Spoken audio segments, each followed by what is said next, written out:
Ya, bismillahirrahmanirrahim. Assalamualaikum warahmatullahi wabarakatuh. Waalaikumsalam warahmatullahi wabarakatuh. Innal hamdalillahi nahmaduhu wa nasta'inuhu wa nastaghfiruhu wa na'udzu billahi min syururi anfusina wa min sayyiati a'malina. May yahdihillahu fala mudhillalah wa may yudlil fala hadiyalah. Asyhadu an la ilaha illallah wa asyhadu anna Muhammadan abduhu wa rasuluh. Alhamdulillah, kita panjatkan segala puji kepada Allah Subhanahu wa taala. Kita memohon pertolongannya seraya memohon ampunan dan perlindungannya dari segala keburukan, dari segala kejelekan amal kita. Barang siapa telah Allah berikan petunjuk jalan baginya, maka tidak ada yang bisa menyesatkannya. Dan barang siapa yang telah Allah sesatkan jalannya, maka tiada yang bisa memberinya petunjuk. Aku bersaksi bahwa tidak ada Tuhan selain Allah, dan aku bersaksi bahwa Nabi Muhammad adalah utusan Allah. Alhamdulillah, luar biasa, pada kesempatan pagi subuh ini kita diberikan nikmat Allah berupa iman, Islam, kesehatan, dan juga umur, sehingga kita masih bisa menambah amal soleh kita. Mudah-mudahan memperberat timbangan amal kita di yaumul akhir nanti. Sholawat dan salam tak lupa kita limpahkan kepada junjungan kita Nabi besar Muhammad Sallallahu Alaihi Wasallam beserta keluarganya, para sahabatnya, dan para pengikutnya yang setia hingga akhir zaman. Alhamdulillah, pada kesempatan kali ini kita akan membahas satu tema ya, yaitu berkaitan dengan berbakti kepada orang tua. Kemarin seperti diungkap Mbak Milda tadi ya, cukup mengagetkan memang, viral ketika ada 3 orang anak yang di postingan itu menitipkan orang tuanya, dalam hal ini ibunya ya Mbak Milda ya, ibunya kemudian dititipkan di panti jompo. Dan yang paling bikin greget adalah di situ ada pernyataan bahwa nanti seandainya orang tua meninggal pun, maka menyerahkan pengurusannya kepada panti ini. Wah, langsung heboh ya, ada yang mengecap, waduh ini anak durhaka ya, nggak berterima kasih sama orang tuanya dan seterusnya. Terus setelah itu ternyata ada klarifikasi nih ya, setelah viral ada klarifikasi dari ketiga anaknya yang menyatakan bahwa ya mereka terpaksa gitu menitipkan ibunya ke panti jompo ini karena mereka sudah nggak sanggup untuk merawat ibunya, disebabkan oleh, menurut mereka ya, perilaku ibunya yang tidak membuat mereka nyaman, perilaku ibunya yang sering bertengkar lah, berantem atau nggak cocok gitu ya dengan ketiga anaknya ini. Bahkan juga kerabat-kerabatnya katanya konon angkat tangan, nggak mau mengasuh atau merawat si ibunya ini gitu. Nah, kalau menurut saya klarifikasi ini malah tambah ini ya, membuat runyam gitu ya. Dalam artian gini, aduh kasihan ya. Jadi si ibunya ini semakin dibuka aibnya gitu ya. Jadi untuk membela diri, untuk membenarkan perilaku anaknya, malah semakin memperburuk citra ibunya ya, dianggap bahwa ibunya itu kurang baiklah perilakunya kepada anak-anaknya. Walaupun kita semuanya tahu ya bahwasanya yang namanya orang tua, kadang-kadang orang tua dengan usianya yang sudah lanjut, dengan keterbatasan fisiknya, mereka memang kadang-kadang mengalami stres, mengalami gejala-gejala yang ibaratnya orang tua tuh jadi seperti anak kecil lagi gitu ya, yang manja ya, selalu minta perhatian.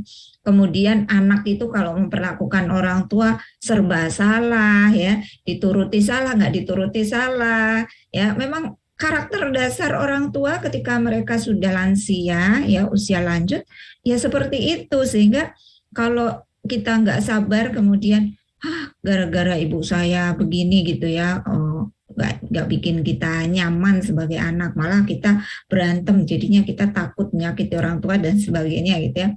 Nah itu pun kemudian menjadi alasan ya bagi anak ini untuk menitipkan ke panti jompo gitu. Nah padahal seharusnya kalau kita memahami karakter orang tua ya memang begitu ya, kadang-kadang tuh lebih galak gitu ya daripada kita anak-anak yang merawatnya gitu. Nah, karena memang namanya orang tua dalam keadaan mungkin tadi itu ya lemah fisiknya, sehingga sensitif ya kan Mbak Milda ya, sensitif ketika menghadapi segala sesuatu. Apalagi kalau dulu orang tua ini adalah seseorang yang aktif, orang yang punya jabatan misalnya, atau orang yang cukup dihormati di lingkungan masyarakatnya, maka ketika dia tua kemudian tidak bisa berkontribusi, tidak bisa bergerak sebebas dulu di masa mudanya. Nah itu kita semua pastinya nanti juga akan mengalami ya fase-fase dalam kehidupan kita, di mana kita juga nanti mungkin pada saat usia lanjut ya, mudah-mudahan ya Allah memberikan usia kita sampai melihat anak cucu kita gitu ya. Ketika usia lanjut mungkin juga nanti kita akan mengalami menjadi pribadi yang sensitif ya, mudah tersinggung gitu. Karena yang dulunya kita semua bisa melakukan serba sendiri, sekarang kita nggak bisa tergantung pada orang lain gitu. Nah, maka sebagai anak memang kita harus lebih banyak memaklumi dulu ya, memaklumi apa sih karakter dasar orang tua ya, sehingga tidak serta-merta mengecap, orang tua saya mah rewel, nggak mau saya merawat dia, banyak maunya. Saya daripada berantem, daripada dosa ya, mendingan saya titipin aja deh di panti jompo. Nah, jangan seperti itu, karena kita harus memahami dulu ya karakter dasar si orang tua ini gitu. Jadi gitu Mbak Milda. Jadi memang sangat disayangkan ya kalau kemudian ada anak-anak yang lebih memilih untuk menitipkan ya anaknya di panti jompo daripada merawat orang tuanya sendiri gitu. Ya, berarti memang yang pernah saya baca ya Ustazah, penyakit penuaan itu kan memang ada ya, penyakit penuaan tadi selain dari sisi psikologis juga lebih sensitif. Kalau dalam bahasa Sunda itu ada namanya ngarumas Ustazah. Jadi ngarumas itu yang biasanya gimana, sekarang harus kayak gimana dalam waktu yang dekat gitu. Itu dalam waktu tiba-tiba. Memang secara psikologis itu ada. Nah, tapi kan biasanya masalah titip menitip di panti jompo ini tuh itu kejadian yang ada di luar negeri Ustazah, kayak di Jepang ya. Di Jepang itu kan jam kerjanya itu luar biasa itu ya, mereka tuh workaholic sehingga ya ada yang sampai child free atau hanya membatasi diri pada beberapa anak saja. Nah, begitu sudah dewasa juga sama anaknya ini siklusnya seperti itu gitu ya, siklusnya itu menjadi sibuk, tidak ada waktu untuk merawat kedua orang tua mereka. Nah, ini kan terjadi di kita Ustazah, di Indonesia. Kok sampai bergeser begini ya Ustazah, kenapa? Iya, kita juga harus memperhatikan fenomena terjadinya pergeseran struktur sosial ya.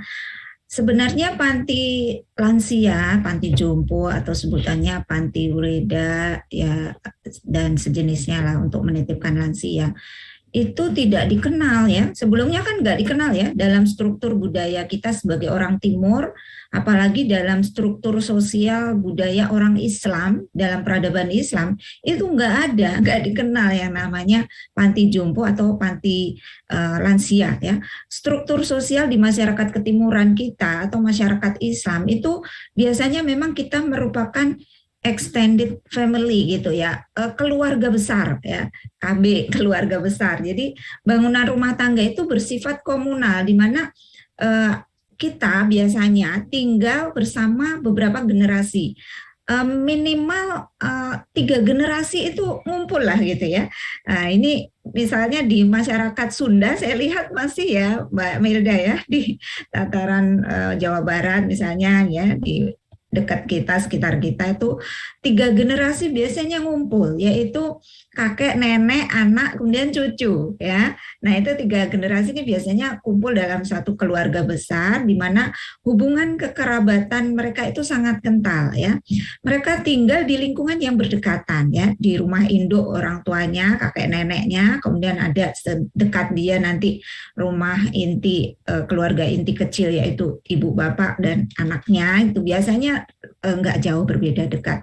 Bahkan nggak jauh juga budenya, pamannya gitu ya. Jadi kekerabatannya itu sangat kental di mana mereka saling bekerja sama, tinggal di satu lingkungan yang nggak berjauhan ya.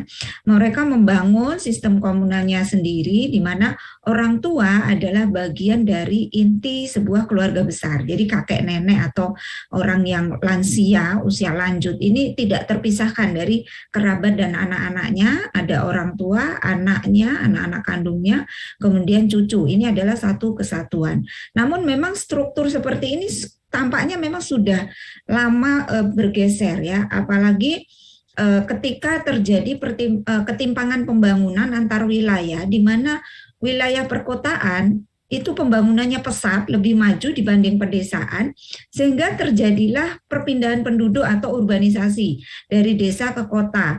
Anak-anak muda yang usia produktif, mereka akhirnya merantau jauh ya entah untuk mengejar eksistensi dirinya karena dia harus bekerja, mengejar karir di kota, menjemput rezeki di sana. Biasanya itu dimulai dari anak-anak yang pergi kuliah ya, yang kemudian nggak kembali ke kampung halamannya. Seperti saya ini, saya aslinya dari Jawa Timur ya, karena merantau ke Bogor untuk kuliah, kemudian bertemu jodoh di sini juga, membangun keluarga inti di sini, akhirnya berjauhan dengan orang tua. Nah, ketika kita merantau mencari pekerjaan, kemudian mendapat penghasilan di sini, membangun rumah tangga inti di sini, akhirnya struktur rumah tangga komunal ini mulai runtuh ya. Keputus ya tadi. Akhirnya ketika banyak masyarakat urbanisasi ke kota, struktur rumah tangga komunal ini mulai runtuh. Anak-anak membentuk keluarga inti di wilayah perkotaan yang cukup jauh dari rumah orang tuanya, ya, sehingga tidak bisa berdekatan dengan orang tuanya, tidak bisa merawat orang tuanya. Ya, beruntung kalau di Indonesia ini orang tua biasanya anaknya banyak, ya, tidak hanya 1 atau 2. Kalau anaknya 1 udah ditinggal ke kota, udah dia sebatang kara, ya, sulit untuk bisa berdekatan dengan anak. Nah, beruntungnya kalau di Indonesia anaknya biasanya banyak, yang merantau mungkin 5 orang, tapi yang bisa tinggal dekat dengan dia masih ada 1-2 anak yang lainnya, sehingga tetap dirawat oleh anak kandungnya gitu ya. Cuman ketika struktur sosial dalam keluarga juga berubah, tadi kata Mbak Milda, zaman sekarang mah orang menikah juga kadang nggak mau punya anak, kalau punya anak pun dibatasi cuma 2 gitu ya. Akhirnya ketika anaknya semakin sedikit, mereka juga merantau. Nah, terjadilah kelompok orang-orang lansia yang kemudian akhirnya hidup sendiri-sendiri ya, hidup individualis ya, di mana memang di perkotaan pun anak-anak yang merantau tadi ya, mereka juga akhirnya ya, ketika mereka usia-usia produktif membentuk keluarga inti di kota, kemudian mereka sibuk ya, akhirnya tersibukkan dengan karir, dengan pekerjaan ya, tergilas dalam putaran roda-roda perekonomian kapitalis tanpa jeda ya, bekerja terus untuk menghasilkan materi sebagai tujuan utama, akhirnya juga nggak sempet dan ya jarang lah untuk berinteraksi dengan orang tua, bahkan mungkin orang tua tidak lagi menjadi prioritas ya, orang tua yang masih tinggal di kampung, sehingga muncullah sifat individualisme yang semakin menonjol dalam struktur sosial kita ya, di mana individu-individu ini terkondisikan hidup sendiri dengan ya, kalaupun nggak melajang sendiri juga cukup dengan keluarga intinya ya, yang bahkan akhirnya melahirkan gagasan child free itu ya, nggak mau punya anak gitu ya. Nah, ketika sepasang suami istri ini sudah tinggal di keluarga intinya, maka semakin sulit gitu ya untuk berinteraksi dengan orang tuanya yang notabene jauh ya. Apalagi sistem dalam pekerjaan, dalam sistem kehidupan kita semakin menyulitkan itu ya. Nah, artinya misalnya kita kerja di kota, mau cuti untuk merawat orang tua itu nggak diakomodir gitu ya di dalam perusahaan atau sistem tata kerja kita gitu. Susah lah gitu ya untuk cuti agak lama misalnya dalam kondisi orang tua sakit dan sebagainya, sehingga pertimbangannya itu berat gitu. Nah, sementara di sisi lain orang tua, yang namanya orang tua atau lansia itu memang mereka juga biasanya sangat sulit untuk diajak tinggal bersama anak-anaknya yang sudah merantau di kota tadi gitu ya. Orang tua itu memang sudah terlanjur memiliki lingkungan sosial yang mengakar di tempat dia lahir, dia hidup, dibesarkan, tinggal bersama tetangga-tetangganya, sehingga sulit untuk meninggalkan mereka. Jadi misalnya saya nih merantau, terus saya ingin merawat orang tua, saya ajak aja deh. Kalau di kampung saya nggak bisa karena saya harus beraktivitas di sini, menjaga anak-anak ya. Suami juga kerjanya di kota misalnya, tapi kita berinisiatif sih, ya udah orang tua aja ikut anak gitu. Nah, orang tua ini juga nggak mudah loh ya, nggak mudah untuk dicerabut kehidupan sosial mereka dari tempat asal mereka, tiba-tiba ikut anaknya di kota gitu ya. Karena mereka itu lebih bahagia tinggal di rumah meskipun sendiri daripada di rumah anaknya di kota meskipun rumahnya mewah, megah, tapi individualis dan nggak kenal siapa-siapa gitu. Nah, ini memang dilematis ya Mbak Milda ya. Jadi dilematis karena anak-anak yang sebenarnya juga ingin merawat orang tuanya, namun orang tua juga sulit untuk ikut mereka. Nggak mau diajak, saya mah masih sehat, masih kuat, mendingan saya di rumah sendiri, yang penting kamu sering nengok misalnya gitu ya. Ada banyak kasus yang seperti itu ya. Sementara tadi itu bangunan sosial, struktur rumah tangga sekarang makin individualis, masing-masing memilih hidup sendiri, sehingga semakin jarang ya melibatkan diri di dalam lingkup keluarga besar tadi ya. Jadi meskipun tidak sengaja ya, kita antara masyarakat perkotaan dengan desa itu terjadi kesenjangan sosial ya, entah dari level pendidikan ya, kemudian dari level kekayaan, jabatan dan sebagainya, yang menyebabkan hubungan kekerabatan ini juga semakin renggang, semakin tidak akrab, tidak seperti dulu lagi ya. Ya, kita melihat ya sekarang itu jarang ya anak kecil ya, seorang anak kecil yang diasuh bersama-sama oleh keluarga besar ya, di kakek neneknya, bude-budenya, pakdenya, uaknya gitu ya, ikut mengasuh anak kecil ini sekarang semakin jarang ya. Kalau zaman dulu enak ya, ketika seorang ibu misalnya harus ada keperluan keluar gitu, ya tinggal nitip ke budenya, pakdenya, karena tinggalnya deket gitu. Nah, sekarang ketika struktur sosial kita banyak tinggal di rumah-rumah inti ya, yang kita berjauhan dari orang tua ya, biasanya akan sulit untuk berinteraksi dengan keluarga besar kita. Udah tempatnya berjauhan, kadang juga terjadi kesenjangan ya, misalnya dari level pendidikan. Anak-anak zaman sekarang itu mereka punya pandangan, punya paradigma berpikir sendiri dalam pengasuhan anak misalnya, karena sekarang berkembang ilmu parenting, sehingga mereka nggak rela kalau anak-anaknya itu diasuh oleh kakek neneknya, mertuanya gitu ya, bude-budenya gitu, takut nanti dia ngajarin nggak benar dan sebagainya. Pokoknya akhirnya terjadilah crash dengan mertua, crash dengan orang tua gitu ya, karena pola asuh yang berbeda itu, sehingga anak kecil sekarang jarang ya mendapat pengasuhan dari keluarga besar yang mengasuh bareng keluarga inti. Bahkan keluarga inti ini lebih suka menitipkan anak-anaknya ke panti bayi, panti bayi atau panti anak-anak ya. Jadi jangan salah ya, dalam struktur sosial kita nggak hanya panti lansia, panti anak-anak, bahkan panti bayi pun juga ada. Hanya istilahnya aja yang lebih keren gitu ya. Dititipkan di daycare ya, namanya daycare. Jadi ibu-ibu ya, karena struktur sosial sekarang kita juga banyak suami istri itu yang bekerjanya itu hampir setengah hari ya, full day, dari jam habis subuh udah berangkat, nanti pulangnya maghrib, ya, ibu-ibu juga ada yang begitu. Akhirnya bayi-bayi mulai dari lahir pun sudah dititipkan ke daycare. Ya, kalau zaman dulu ya dititipkannya ke keluarga besar gitu ya.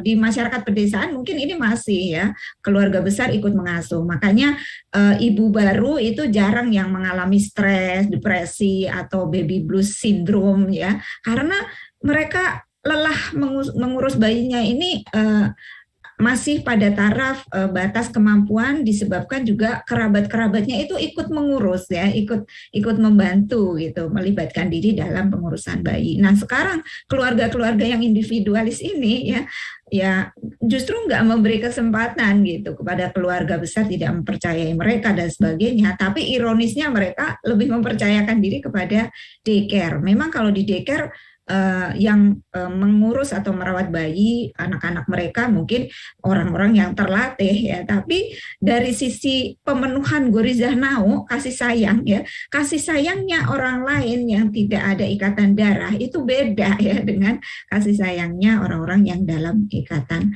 darah. Nah ini jadi fenomena panti lansia atau panti jompo ini hadir, ada untuk memberi solusi atas bergesernya struktur sosial di masyarakat yang sudah tidak lagi hubungannya itu kekerabatan atau komunal dalam keluarga besar tadi, yang akhirnya menyebabkan saat ini banyak orang-orang yang usia lanjut yang terpaksa hidup jauh dari kerabatnya, jauh dari anak-anak kandungnya, mereka tinggal sendiri ya, bahkan sebatang kara di desa-desa ataupun bahkan juga di perkotaan yang mungkin ditinggal oleh anaknya ke luar negeri dan sebagainya, karena sekarang itu masyarakat dunia sangat global ya Mbak Milda ya, ada anak yang harus kerja atau kuliah misalnya di luar negeri untuk pendidikan ataupun untuk karir gitu, sehingga nggak mungkin bawa orang tuanya gitu, sehingga orang tua tinggal sendiri.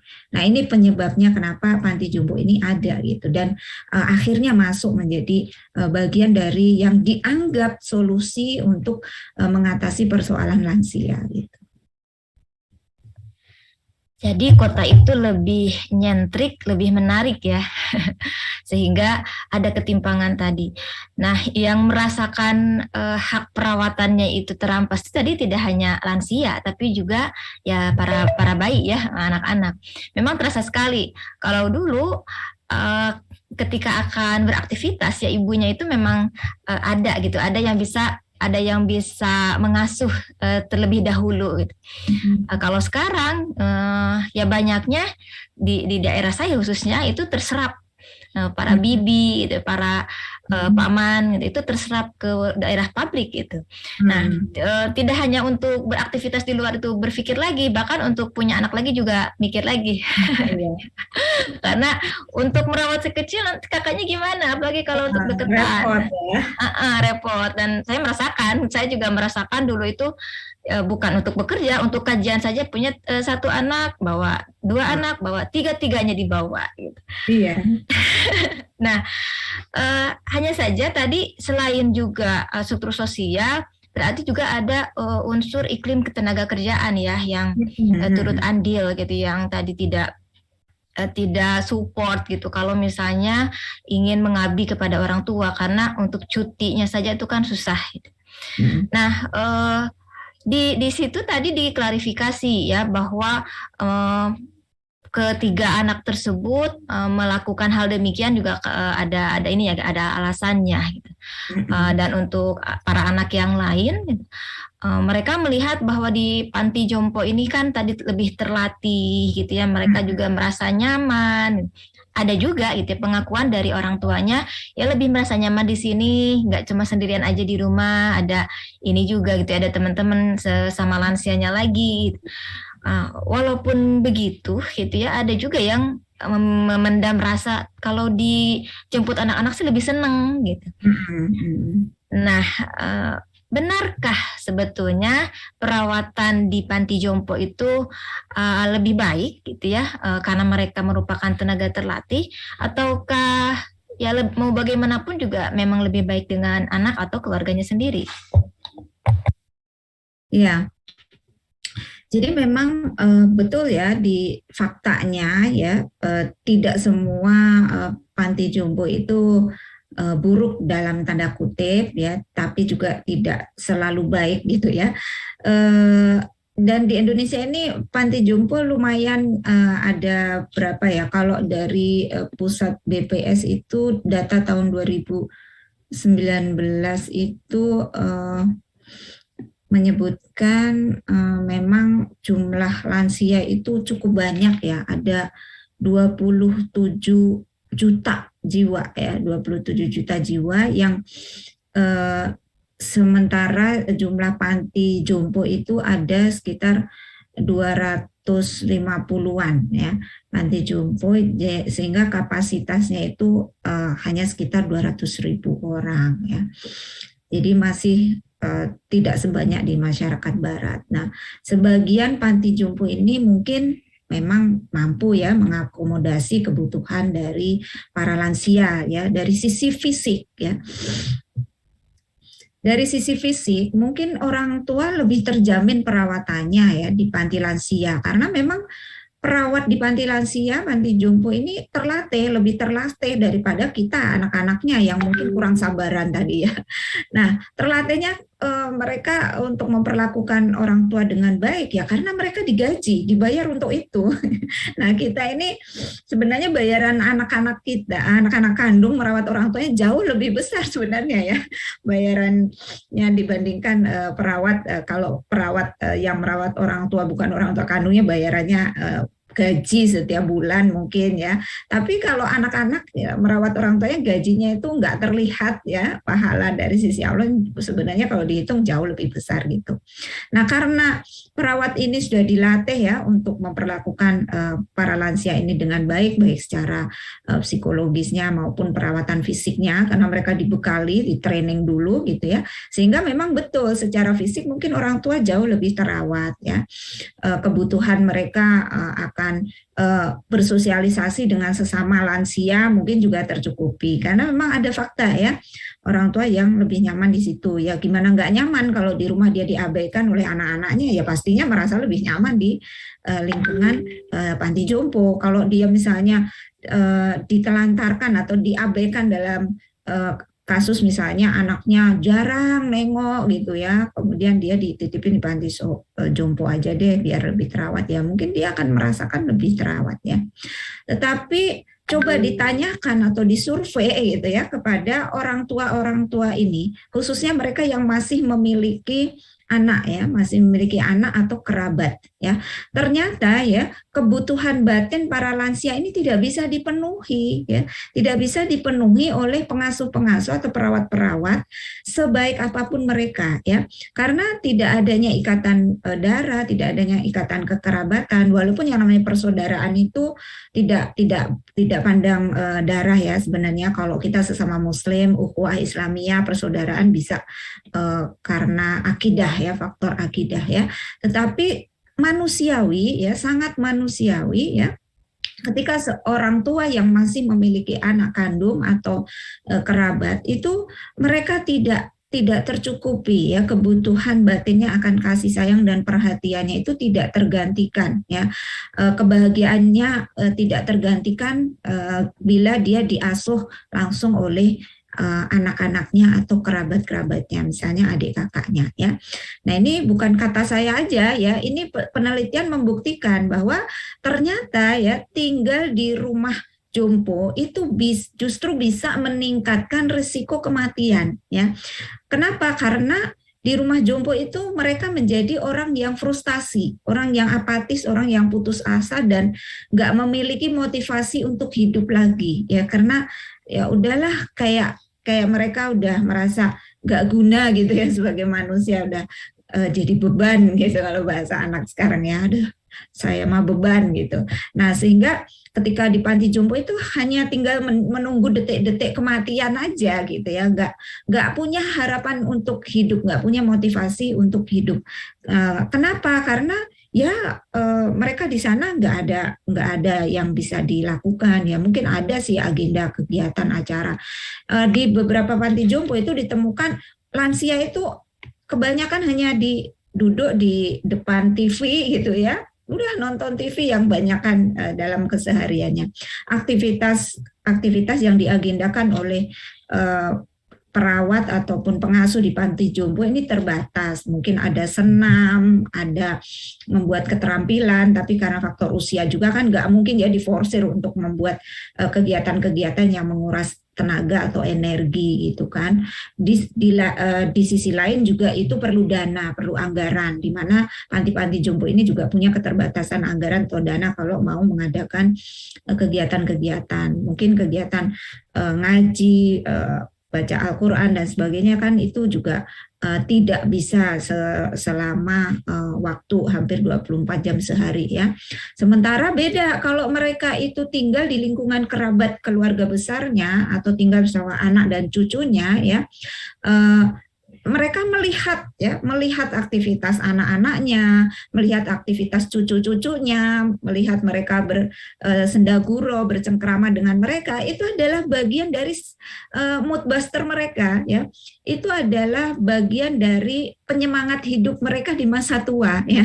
Ngelihat anak-anak walaupun ngelihat doang gitu ya sambil duduk gitu, ngelihat anak cucunya yang bercanda, bercengkrama ya, cucu-cucunya yang main dan sebagainya ya, atau ada cucu-cucunya yang bergelendot, apa tuh bahasa Jawanya, bahasa Indonesia ya, bermanja-manja dengan dirinya, kakek neneknya.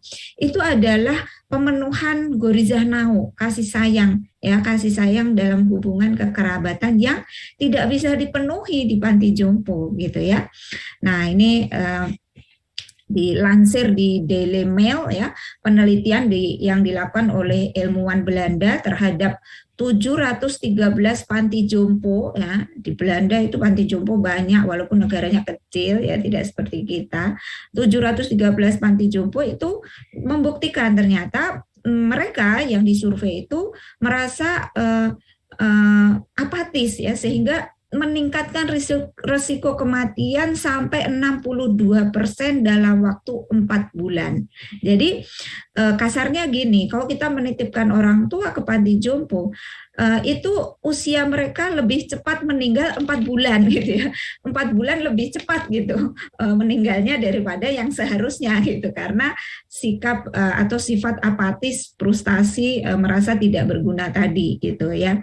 Nah, sementara itu di United Kingdom, di Inggris itu menyebutkan 40% lansia yang tinggal di panti jompo itu mengalami depresi ya, mengalami depresi karena ketika di survei di panti jompo ya, mereka tuh ditemukan ya hanya duduk nonton TV dengan penghuni lain, nggak melakukan kegiatan apapun gitu ya. Nah ini jelas bahwa menitipkan orang tua ke panti lansia ini bukan suatu hal yang bijak karena mengabaikan kebutuhan mereka akan terpenuhinya gorizah nau, yaitu naluri berkasih sayang dengan kerabat, dengan anak cucu kandungnya gitu ya. Bahkan juga naluri berkasih sayang mereka dengan tadi itu tetangga-tetangganya, kan orang tua itu sudah mengakar ya, bertetangga dengan tetangga sebelah rumah gitu ya, mereka lebih nyaman untuk ngobrol dengan sesama lansia yang tinggal di dekat rumah mereka karena memang itu lingkungan sosial mereka. Dan kalau itu dicerabut tiba-tiba dia dipindahkan ke panti jompo, maka itu mengabaikan gorizah nau, hak dia untuk hidup lebih bahagia ya di tengah lingkungan komunalnya yang sudah mengakar dan mendarah daging tadi gitu ya. Jadi mungkin ya ada orang tua yang ditanya, ya saya lebih bahagia di sini, tapi ucapan atau jawabannya bahagia itu juga sebagai bentuk kefrustasian dia gitu ya. Ya udah saya bahagia aja di sini, orang anak saya nggak mau ngasuh gitu ya, dalam hati kecil dia begitu. Tapi hati nurani terdalamnya pasti kalau dia masih memiliki kerabat yang hidup ya, anak kandungnya atau adik kakaknya misalnya, cucu-cucunya, yakin pasti dia lebih bahagia tinggal bersama keluarganya gitu, Mbak Milda. Berada di panti lansia, kenyang raga tapi lapar jiwa ya. Dan itu memang terjadi yang tadi dikatakan, walaupun sudah tua rasa tetap dibutuhkan, disayangi itu ya masih diperlukan. Ya kakeknya anak-anak juga kalau sedang akhir pekan tahu libur sekolah tuh pasti nanya kalau misalnya belum datang. Kakeknya yang satu lagi gitu, itu kalau libur sekolah juga pasti nanya kapan kesini gitu. Itu karena memang sebuah tuh kebutuhan. Walaupun kalau saya lihat gitu ya, cucu-cucunya kalau ada di rumah kakek nenek itu justru malah makin buat berantakan, ya buat repot ya. Ada juga ya ditegurnya, dinasehatinya, tapi itu tidak kemudian membuat mereka itu kapok gitu ya, terkunjungi cucu-cucunya. Nah, berarti ya sebetulnya kalau menyayangi orang tua itu kan naluriah ya, yang ternyata untuk berbakti pada mereka itu tidak cukup dengan mengandalkan naluri, tapi juga butuh dengan tuntunan. Hanya dengan naluri saja itu kan justru malah berbahaya. Nah, perlu tuntunan.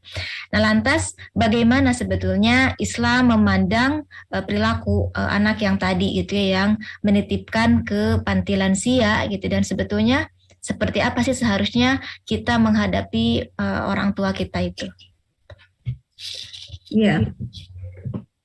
Sebenarnya kita di dalam Islam nih sudah ada ya salah satu contoh yang sangat luar biasa bagaimana seorang anak dalam memperlakukan orang tuanya. Pasti para sahabat ngaji subuh sudah sering mendengar ya kisah Uwais Al-Qarni ya, seorang pemuda yang sangat terkenal di langit walaupun tidak terkenal di bumi ya.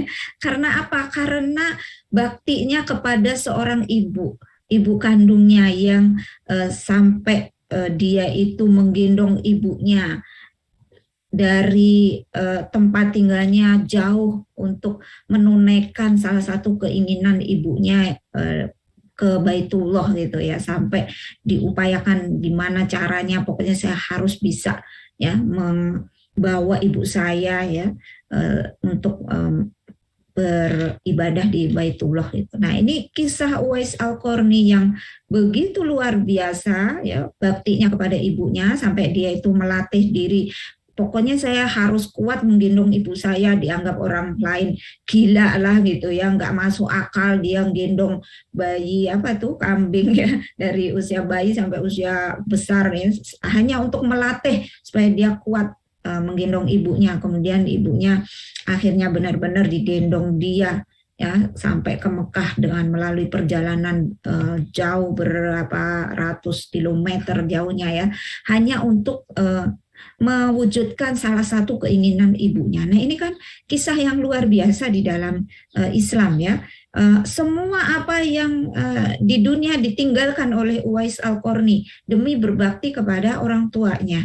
Jadi jangan khawatir, jangan takut ya. Kita kalau masih memiliki orang tua ya seharusnya kita berkaca, bercermin pada kisah Uwais Al-Qarni ini, karena Allah memerintahkan supaya anak-anak ya, terutama anak kandung ini untuk birrul walidain, berarti berbakti kepada orang tua. Dan menurut ulama perintah ini sifatnya itu wajib ya, sehingga prioritas birrul walidain ini diletakkan oleh Allah ya setelah perintah untuk mengesahkan Allah ya. Jadi ini setelah tauhid, setelah akidah untuk mengimani bahwa Allah itu esa, maka Allah kemudian memerintahkan untuk berbakti, berbuat baik kepada orang tuanya ya. Jangan menyekutukan Allah dan berbuat baiklah kepada ibu bapaknya ya. Itu ada ya di dalam surat Al-An'am surat ke-6 ayat 151 ya.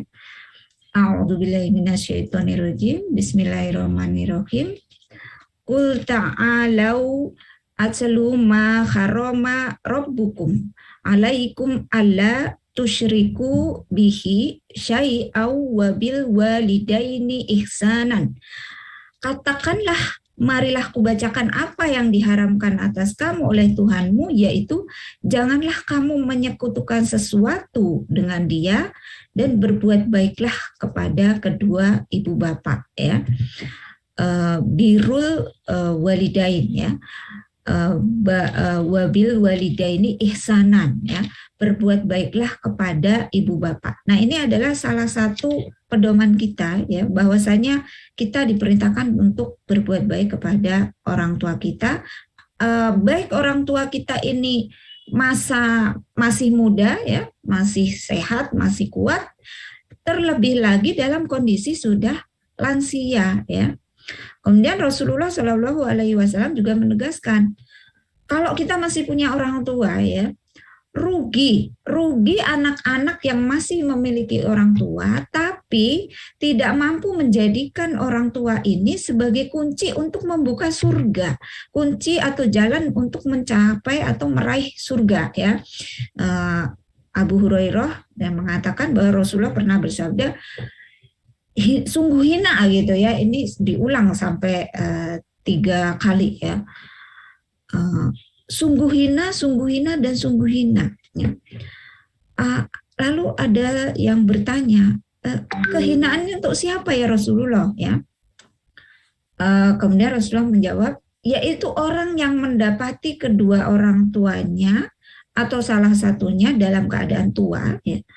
Artinya orang tuanya masih ada, masih hidup, kemudian dia nggak masuk surga, ya, nggak masuk surga karena pahala berbaktinya kepada orang tua, gitu, ya. Nah, dari sini maka wajib bagi seorang anak untuk berbakti kepada orang tua, termasuk merawat orang tua baik dalam keadaan sakit maupun sehat, ketika masih muda maupun sudah lansia, ya. Apalagi kalau sudah lansia, maka apabila kita tidak mau merawat orang tua, kemudian tidak mau taat, ya, kepada perintah orang tua, ya. Nah, ini khawatirnya kita jangan-jangan nanti masuk kategori sebagai anak yang durhaka. Kalau durhaka itu menjadi dosa besar, gitu, ya. Sehingga jangan sampai, gitu, ya, kita masih punya orang tua tapi kebalikannya tadi, punya orang tua, jangan sampai, ya, kita punya orang tua kemudian kebalikannya tadi, orang tua yang seharusnya menjadi jalan tangga kita menuju surga justru menjadi jurang ke neraka, gitu, ya, menjatuhkan kita ke neraka karena kita abe-nya untuk berbakti kepada orang tua, gitu, ya.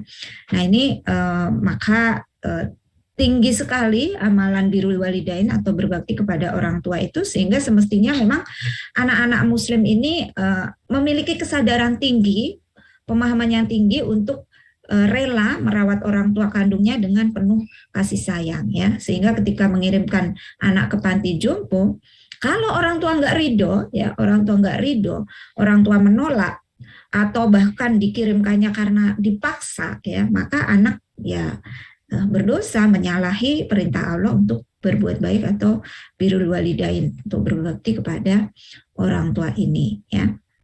Sehingga seharusnya kita sebagai anak menyadari, ya, kewajiban kita ini salah satunya sebagai anak tuh belum selesai ketika kita sudah menikah, sudah berkeluarga, membentuk keluarga inti, sudah melahirkan anak-anak kita. Kewajiban kita kepada orang tua kan nggak berhenti, ya. Posisi kita masih sebagai anak, nggak selesai sampai di situ. Kita masih punya kewajiban untuk merawat dan berbakti kepada orang tua, ya. Sehingga dalam struktur masyarakat Islam yang anak-anaknya paham untuk berbakti kepada orang tua, untuk birrul walidain, itu tentunya tidak dibutuhkan lagi panti lansia, panti jompo untuk menitipkan orang tua, gitu, ya. Bagaimanapun caranya kita semaksimal mungkin mengupayakan bagaimana orang tua ini bisa kita rawat sendiri, gitu, ya.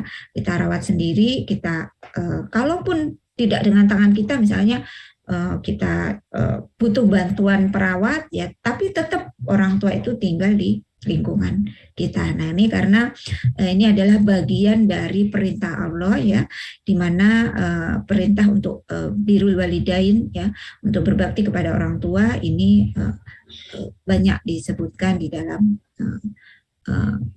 oleh Al-Quran ataupun dalam hadis-hadis Rasulullah, gitu, ya.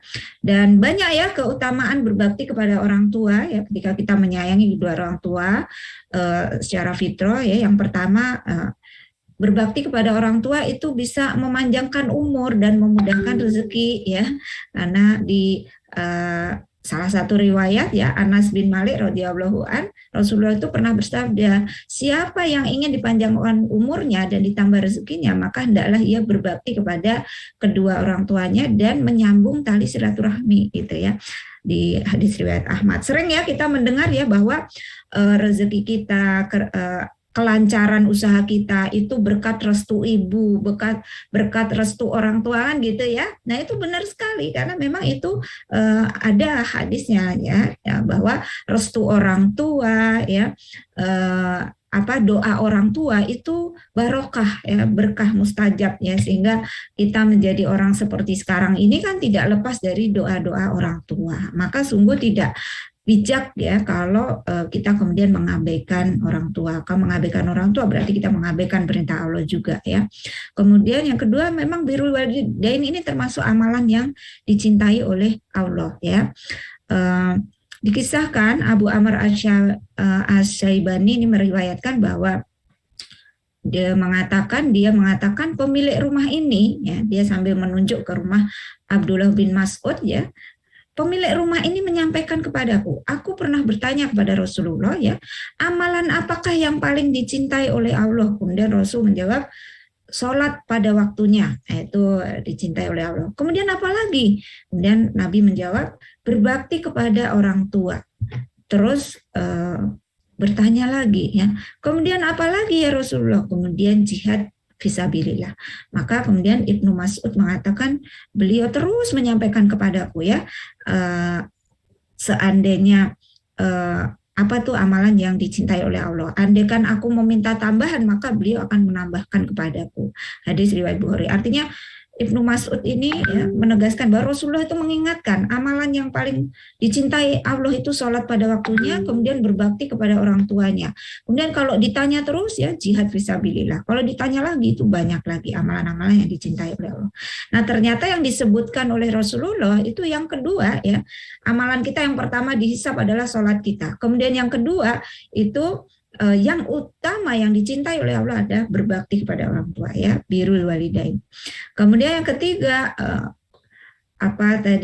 keutamaan kita berbakti kepada orang tua yaitu menjadi kunci surga tadi gitu ya, kunci surga kita melalui pintu orang tua ya. Jadi pintu surga itu kan banyak ya yang bisa kita buka dengan berbagai jenis kunci amalan di dunia ya. Mungkin ada yang masuk surga karena sedekah, mungkin ada yang masuk surga karena puasa ya. Mungkin ada yang masuk surga karena berbakti kepada suami ya. Mungkin ada yang masuk surga dari amalan sholat, amalan dakwah dan sebagainya. Dan salah satu kuncinya adalah berbakti kepada orang tua. Maka rugi kalau kita punya orang tua, kemudian tidak menjadi kunci untuk masuk surga. Ya. Abu Abdurrahman As-Sulami meriwayatkan dari Abu Darda ya, seorang pria mendatangi beliau dan berkata bahwa saya memiliki seorang istri, namun ibuku menyuruhku untuk mentalaknya. Kemudian Abu Darda mengatakan, aku mendengar Rasulullah bersabda, orang tua merupakan pintu surga paling pertengahan. Jika engkau mampu maka tetapilah dan jagalah pintu tersebut. Hadis riwayat Ahmad. Jadi sampai-sampai ya Abu Darda ini walaupun orang tuanya itu menyuruh untuk mentalak istrinya gitu ya, sampai-sampai Rasulullah itu bersabda mengingatkan ya orang tua itu memang pintu surga. Kalau kamu mampu ya, artinya mampu dalam hal ini misalnya mampu memenuhi keinginan orang tua ya, maka silahkan gitu ya. Artinya boleh saja mentalak istri atas keinginan orang tua, tapi tidak sampai taraf wajib, karena kalau masalah talak menikah itu kan dia yang menjalani. Tetapi seandainya orang tua itu memang melihat gitu ya, istrinya ini tidak baik dan sebagainya, dan orang tua menginginkan itu gitu ya, dan dia sanggup untuk memenuhi keinginan orang tua, itu tidak mengapa, boleh gitu ya. Nah, tapi itu menunjukkan betapa kedudukan orang tua itu sangat mulia ya, didengar nasihatnya, dipatuhi kehendaknya, dipatuhi untuk baktinya gitu ya, sampai seperti itu. Kemudian orang tua juga mustajab doanya ya. Anak yang berbakti pasti didoakan oleh orang tuanya. Coba kalau kita tadi ya, naudzubillah min dzalik, kalau anak-anak yang menitipkan ibunya di panti jompo, kemudian ibunya nggak ridho, apa yang keluar dari kata-kata ibunya? Nah, jangan sampai ibunya mengeluarkan doa-doa atau kata-kata yang mengandung hal-hal yang buruk untuk anak-anaknya ya. Tapi kalau bandingkan beda, kalau anak-anaknya anak yang baik yang berbakti kepada orang tua, pasti yang keluar orang tua itu, yo, Nduk, kamu semoga sehat, keluargamu semoga bahagia, ya Ibu ridho kan pasti gitu ya. Semoga rezekinya lancar gitu ya. Kalau ada anak yang kirim transferan ke orang tua, nah, orang tua apa yang didoakan ya? Nggak mungkin mendoakan yang jelek gitu ya. Pasti mendoakan yang bagus. Ya, semoga rezekimu lancar, sehat terus, Nak, dan sebagainya. Ibu di sini merestui dan sebagainya gitu ya.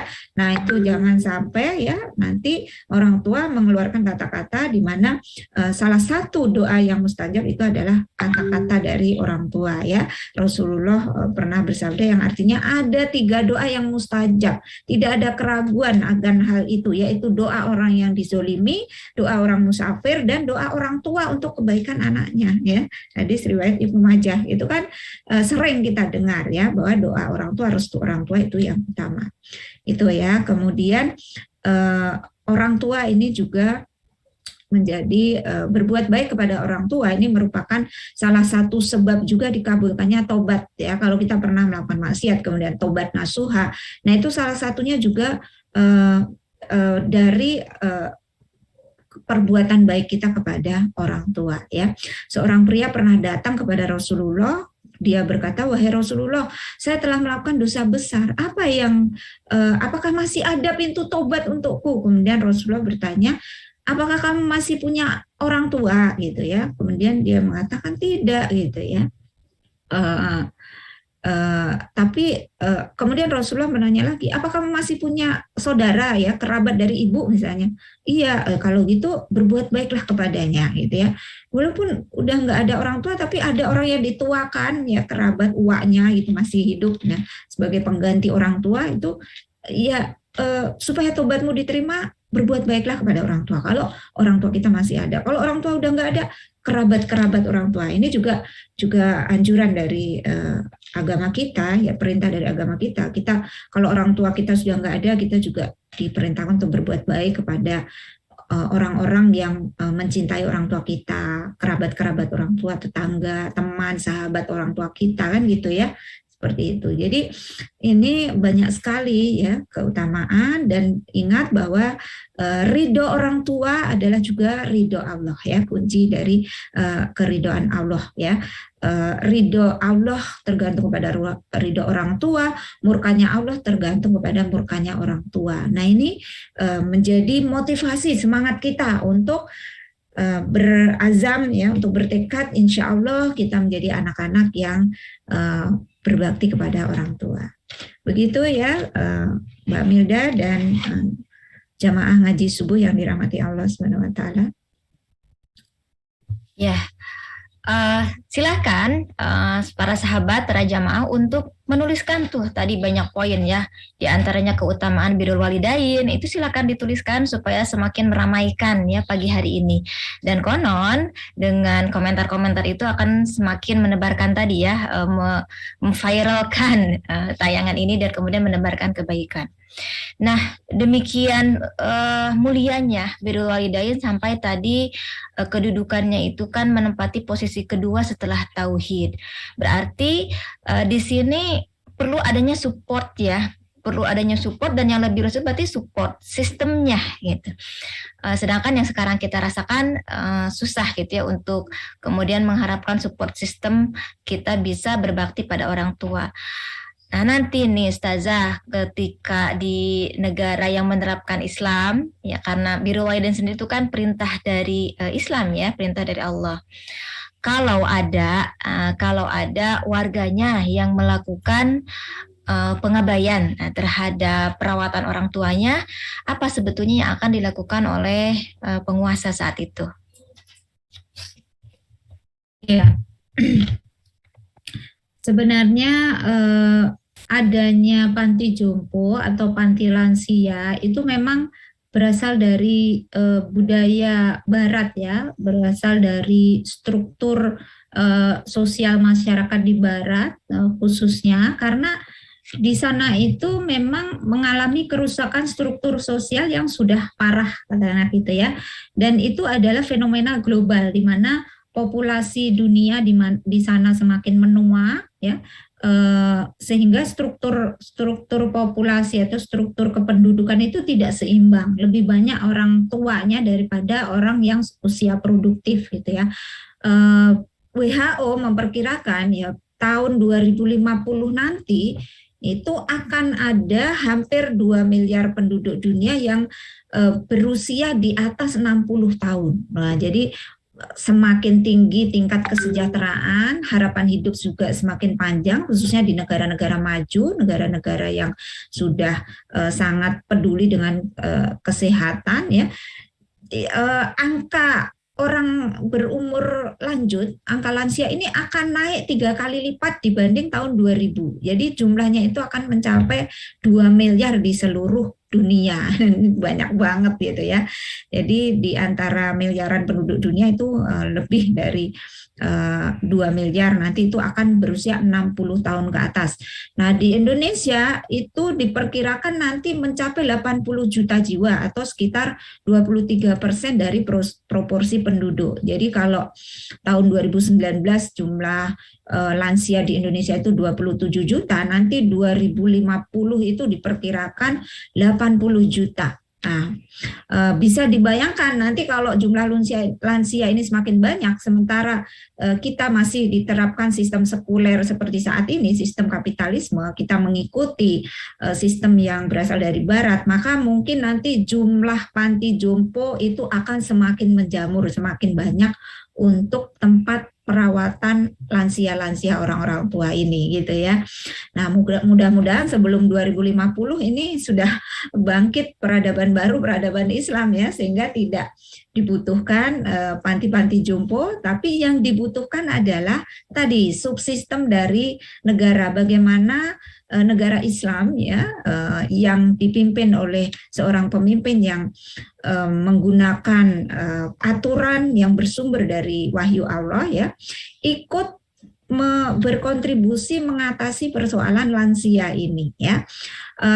Orang-orang lansia ini harus dipastikan mereka tetap tinggal di lingkungan kerabat keluarga besarnya, dirawat oleh mereka ya. Kemudian negara memberikan support system ya, berupa terpenuhinya kebutuhan pokok si lansia ini ya. Orang-orang lansia tentunya mereka adalah orang yang masuk di usia pensiun, yang sudah nggak mampu menghasilkan pendapatan sendiri, nggak mampu menghasilkan uang. Seandainya anak-anaknya mampu menyantuni, itu alhamdulillah. Tapi bagaimana kalau anak-anaknya juga repot, nggak mampu memberikan santunan, bahkan untuk kebutuhan pokok keluarga intinya aja masih kurang ya, kemudian menyantuni orang tua pula gitu ya. Walaupun memang itu suatu keutamaan, seandainya keluarga atau anak-anaknya tidak mampu, maka negara juga wajib untuk memberikan santunan berupa kebutuhan pokok di si orang tua ini. Kemudian harus dijamin dari segi pemenuhan akan kesehatannya ya. Tentunya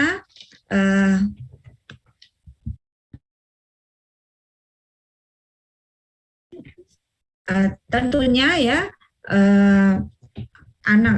orang tua yang sudah tidak mampu mendapat penghasilan tadi ya, dan sudah usia lanjut, pasti mereka juga punya problem-problem kesehatan kan, tensinya tinggi itu gejala orang tua kan gitu ya, tensinya tinggi, tulangnya sudah keropos ya, perlu untuk fisioterapi dan sebagainya. Nah, ini kesehatannya ini juga harus diperhatikan ya, misalnya mereka berobat atau kontrol rutin ke tenaga medis harus difasilitasi dengan gratis gitu. Nah, itu adalah support system dari negara.